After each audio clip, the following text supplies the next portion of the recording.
Renforcer la protection et la sauvegarde de la couche d'ozone contre tout danger environnemental, c'est l'un des objectifs de la Journée mondiale de la préservation de la couche d'ozone, célébrée tous les 16 septembre. Ainsi, la 35e édition, célébrée ce jour au ministère du Cadre de Vie et de Développement durable, vise une coopération mondiale pour la protection de cette couche. La compréhension que j'ai de ce thème est qu'il faut une coalition mondiale. Il faut pas des actions individuelles, à la limite nationale, même pas continentale. S'il y a un trou dans la couche d'ozone qui soit sur la tête des Canadiens ou des Américains ou des Chinois, quelque part, le Bénin sera touché.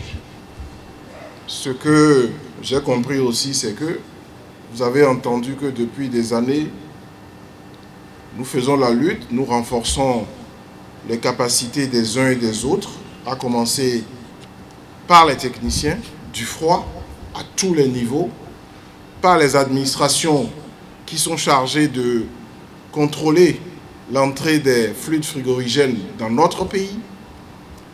C'est une action conséquente, soutenue, avec beaucoup de suite dans les idées.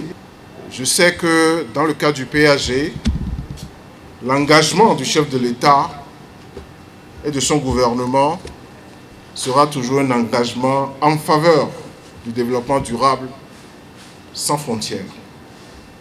Un développement durable qui commence certainement au Bénin, mais qui intègre les exigences internationales.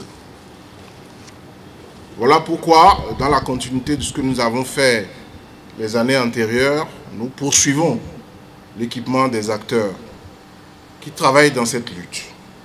Nous poursuivons également l'équipement des techniciens et le renforcement de leurs capacités pour nous permettre d'être plus performants, plus vigilants, plus rigoureux et j'espère qu'ils seront également plus engagés dans cette lutte qui est certainement invisible.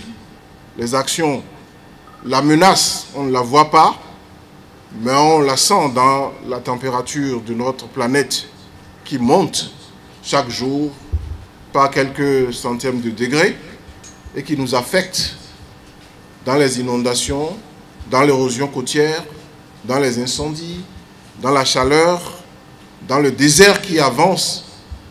Autant de choses qui, vous le voyez très bien, rendent la vie sur Terre de plus en plus insupportable.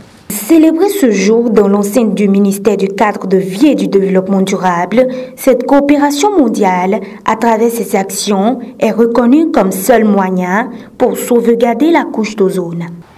Les gouvernements, les scientifiques et les industriels ont travaillé ensemble pour éliminer environ 99% de toutes les substances appauvrissant la couche d'ozone. Grâce à cet accord, la couche d'ozone se restaure progressivement et devrait revenir aux valeurs d'avant 1980 d'ici le milieu du siècle, donc dans une trentaine d'années. Ce 16 septembre devrait donc montrer à la face du monde que les décisions et actions collectives guidées par la science sont le seul moyen de résoudre les crises mondiales majeures.